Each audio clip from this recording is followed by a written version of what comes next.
नमस्कार। आज के व्याख्यान में हम एमए उत्तरार्ध के चतुर्थ प्रश्न पत्र विशिष्ट साहित्यकार में प्रेमचंद जी के कहानी संग्रह मानसरोवर भाग 1 से प्रमुख कहानी बड़े भाई साहब पर बातचीत करेंगे। प्रेमचंद जी ने अपनी कहानियों और उपन्यासों में अनेक पात्रों का इस कौशल के साथ चित्रण किया है कि वे पाठकों को भुलाए नहीं भूलते।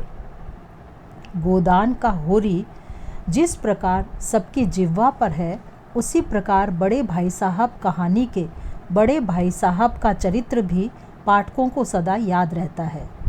होरी का चरित्र मार्मिक है और बड़े भाई साहब का अपेक्षाकृत रोचक है। कहानी में उनके चरित्र की कई विशेषताएं व्यक्त हुई हैं और कहानी चरित्र प्रधान बन गई है। प्रेमचंद जी जिस प्रकार संवेदना जगाने में, समस्याओं की ओर ध्यान आकृष्ट करने में कुशल हैं, उसी प्रकार पात्रों का चरित्र चित्रण करने में भी निपुण रहे हैं। प्रेमचंद जी ने बड़े भाई साहब पात्र के माध्यम से पर उपदेश कुशल बहुतेरे की कहावत लागू कर दिखाई है और यह भी मनोवैज्ञानिक तथ्य स्पष्ट किया है कि जो उम्र में बड़ा होता है वह अपने छोटे भाई को छोटा मानता है, उसे निर्देश देने का अपना अधिकार समझता है, भले ही छोटा भाई उससे कहीं अधिक समझदार क्यों न हो। विशेषता यह है कि ये बातें कहानीकार ने बहुत ही रोचक ढंग से प्रस्तुत की हैं। बड़े भाई साहब अपने छोटे भाई से 5 वर्ष बड़े थे और 3 कक्षाएं आगे थे।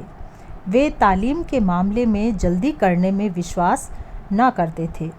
उनका जैसे यह मानना था कि भवन की बुनियाद खूब मजबूत होनी चाहिए और इसके लिए वे अधिक समय देना जैसे ज़रूरी समझते थे।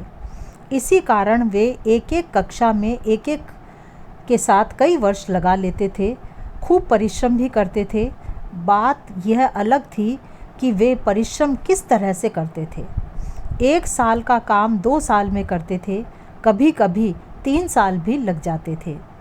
पढ़ाई के मामले में संभवतः जल्दबाजी न करने के कारण ही वे 3 कक्षा आगे रहते हुए भी अपने छोटे भाई से मात्र 1 ही कक्षा आगे रह गए थे। बड़े भाई साहब पढ़ते ना हों ऐसी बात न थी। वे पढ़ते थे, खूब पढ़ते थे। उनका छोटा भाई जहाँ अधिक समय खेलकूद में बिता देता था, वहीं बड़े भाई साहब किताबें खोले, कभी कॉपी खोले हमेशा पढ़ते दिखाई देते थे। वे खेलने में समय देना तो एक प्रकार से समय की बर्बादी ही समझते थे। लेखक ने कहा है कि वह स्वभाव से बड़े अध्ययनशील थे, हरदम किताब खोले बैठे रहते। वे अधिक पढ़ते थे, इसलिए दिमाग को आराम देने के लिए ही जैसे किताब कॉपी पर चिड़ियों, कुत्तों, बिल्लियों आदि की तस्वीरें बनाया करते थे। वे मेहनत, अध्ययन के बारे में छोटे भाई को अपना उदाहरण भी देते थे कि तुम कितने घोंघा हो कि मुझे देखकर भी सबक नहीं लेते। मैं कितना मेहनत करता हूँ, पर यह तुम अपनी आँखों से देखते हो। बड़े भाई साहब अपने छोटे भाई के सामने कुछ तो आदर्श प्रस्तुत करना चाहते थे और कुछ उनका स्वभाव था कि वे खेल में भाग नहीं लेते थे। यूँ कभी मन तो उनका भी करता था, परंतु खेलते फिर भी नहीं थे। उन्होंने अपने भाई से कहा भी था कि कन कौवे उड़ाने का मन नहीं करता, मेरा भी जी ललचाता है, लेकिन क्या करूं, खुद बेपरवाह चलूं तो तुम्हारी रक्षा कैसे करूं। वे ना खेल तमाशे देखने जाते थे, ना क्रिकेट, ना हॉकी मैच देखने। वे खेल कूद में समय लगाने को पढ़ाई में बाधक ही मानते थे।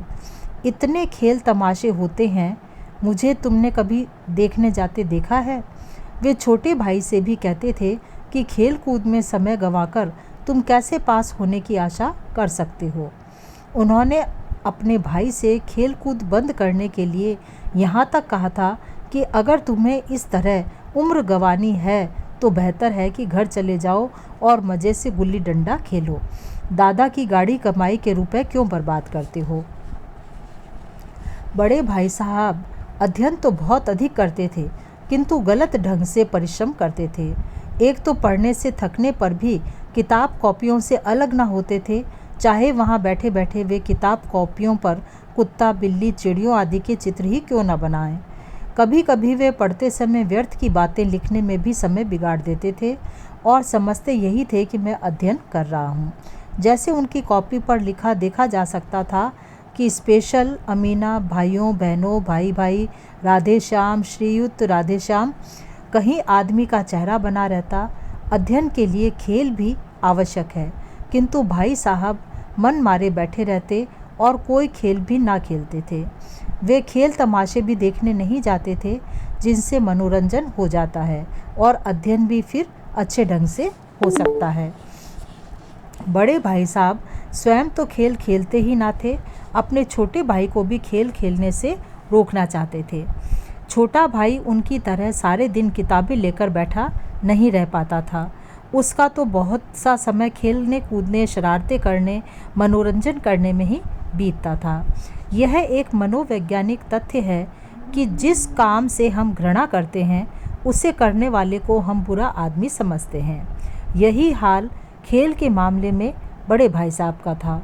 वे अपने छोटे भाई को अधिकतर इसलिए डांटते फटकारते थे कि वह खेलों में रुचि रखता था। जब थोड़ी देर से वह कहीं भी लौटता तो उन्हें यही शक होता कि अवश्य ही ये खेल खेल कर आया है। इसलिए उसका पहला सवाल उनका यही होता था कि कहाँ थे। वे उसे अपना उदाहरण देते और चाहते कि वह भी खेल ना खेला करे। वे कहते, कैसे आशा करते हो कि तुम यूँ खेल कूद में वक्त गंवाकर पास हो जाओगे।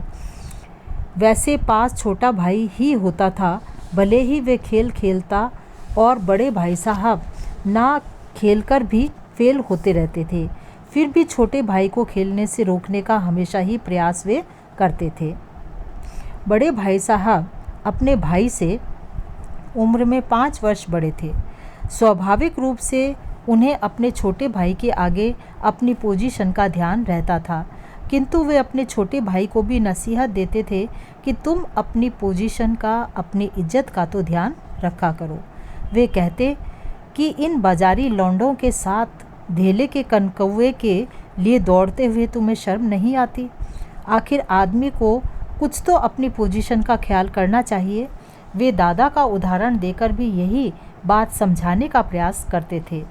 दादा ने अपनी उम्र का बड़ा भाग इज्जत और नेक नामी के साथ ही गुजारा था। अपनी पोजीशन बनाए रखने के उद्देश्य से वे खुद बेपरवाह नहीं चलना चाहते थे। खुद बेपरवाह चलूं तो तुम्हारी रक्षा कैसे करूं। भाई साहब चाहे अपने छोटे भाई की तरह पढ़ने में तेज ना रहे हों, किंतु उन्हें इस बात का गर्व था कि मैं अपने भाई से उम्र में बड़ा हूँ और वे इस अंतर को बराबर ध्यान दिलाया करते थे। लेकिन मुझ में और तुम में जो 5 साल का अंतर है उसे तुम क्या खुदा भी नहीं मिटा सकता। मैं तुमसे 5 साल बड़ा हूँ और हमेशा रहूँगा। मुझे दुनिया का और ज़िंदगी का जो तजुर्बा है तुम उसकी बराबरी नहीं कर सकते, चाहे तुम MA, MPhil, DLit आदि क्यों ना हो जाओ।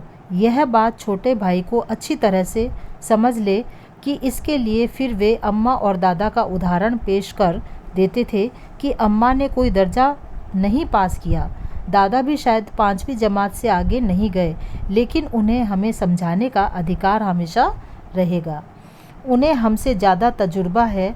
इसी अपनी विशेष योग्यता के बल पर वे अपने छोटे भाई को डांटते थे और कहते थे कि मैं थप्पड़ का भी उपयोग कर सकता हूँ। वे उसे इसी बड़प्पन के कारण सचेत कर देते थे कि भाईजान यह गरूर दिल से निकाल डालो कि तुम मेरे समीप आ गए हो और अब स्वतंत्र हो। मेरे देखते तुम बेपरवाह ना चलने पाओगे। बड़े भाई साहब अपने छोटे भाई से 5 वर्ष बड़े थे, फिर भी उन्हें उससे कुछ अनुभव भी अधिक था। इस कारण वे अपने भाई को उपदेश देने का अपना अधिकार समझते थे। वे पढ़ने में तेज भले ना हो, पर उपदेश देने में अवश्य ही कुशल थे। वे उपदेश के दौरान अनेक दृष्टांत उदाहरण भी देते थे और प्रयत्न यही करते थे कि वह जो कुछ भी कर रहे हैं उससे उनका भाई भी गांठ बांध ले।